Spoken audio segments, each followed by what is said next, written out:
Welcome back to another video. We are in the Open Greater League, and we're going to be featuring a team with the Shadow Alolan Sandslash with Sableye and Froslass in the back here. Here we have a fantastic lead. We're going to go for this Ice Punch here. Let's see what our opponent does. They decided to shield it. Our opponent is going to be throwing a move. We shield it, and they switch into the Mega Gem. We have a counter to this. We have our own Sableye. This Sableye is going to be able to tank this move here. Ends up being the Ice Punch. So we're going to throw this foul play right when they get to their move as well.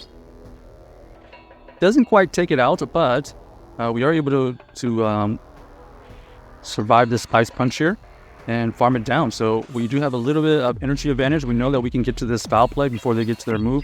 We're going to throw this foul play at this Gligar. This Gligar ends up tanking it, which is fine. And then we're going to switch out into the Froslass here because we want to force them to use energy, and plus we know that the Froslass is pretty decent in this meta right now with some energy advantage. We go for the Avalanche right there, right before they get to the move here. We're going to have to shield. Ends up being the Dark Pulse, so we know that it's going to take them a little bit longer to get to their Dark Pulse move, and this Avalanche here will be able to do significant damage, so much so that we're going to force energy right here, which is perfect. Because now their energy dry, and now we can farm down with the Sandslash and save the move for the Gligar. And so they actually had a similar idea with the Manabuzz and the Sandslash protecting it. And we actually had a double anti-Mega Gem, so our team just worked out just a little bit better. Here we have the Carbink ends up switching into the Lickitung. We're going to try to chip and dip here, as we do want this Lickitung kind of damaged, and we decided going with the Froslass because, in my mind, we don't want Froslass to be matched up with the Carbink. So we actually just we're just sacking this Froslass at this point. We do get a shield from our opponent, and then here we're actually going to shield here to try to get a second shield. We want shields down, and we just hope that the Sandslash and Sableye core is able to break whatever's in the back. So here we're going to come in with our Sableye to soak up all this damage. They're going to throw the Power Whip. We're going to farm up a little bit, throw this foul play here. This foul play is going to be able to take out this Lickitung. They come back in with their Carbink, but unfortunately for us, they have the Mega Gem in the back. So kind of a bad call right there, but I think that was either we should have went into the Sableye versus Lickitung matchup, or we should have tried to fight for that switch instead of letting it go. But honestly, I didn't really know what was in the back right there, because the Carbink and Lickitung, anything could have been in the back right there.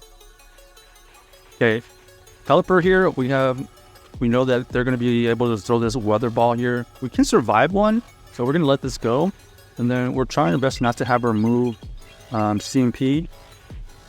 We have a Ice Punch go through.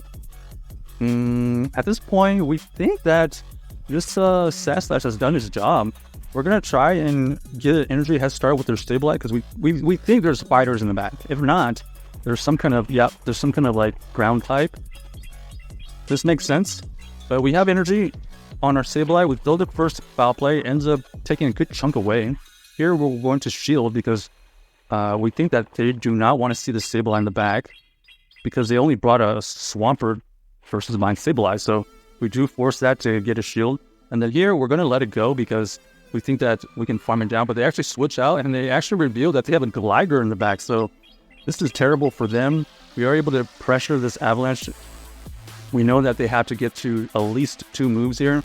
We're going to shield this first one. We had a Powder Snow go through, and it's actually enough to take it out. So that is GG's to our opponent right there. Actually running the ABA team, right? Flyer, Mudboy Flyer is what they were running. And there's that Froslass back there lurking with some energy advantage. So next game here, we're going to be running into the Superior. This is a fantastic lead. Expecting them to switch out. They switch out into the Sableye. We don't really have a counter to this Sableye, but we know that we're going to probably lose this. So this is just big damage at this point. we're going to try our best to get to another foul play. We do get to another foul play, which is going to force a shield, or they're just going to let this go.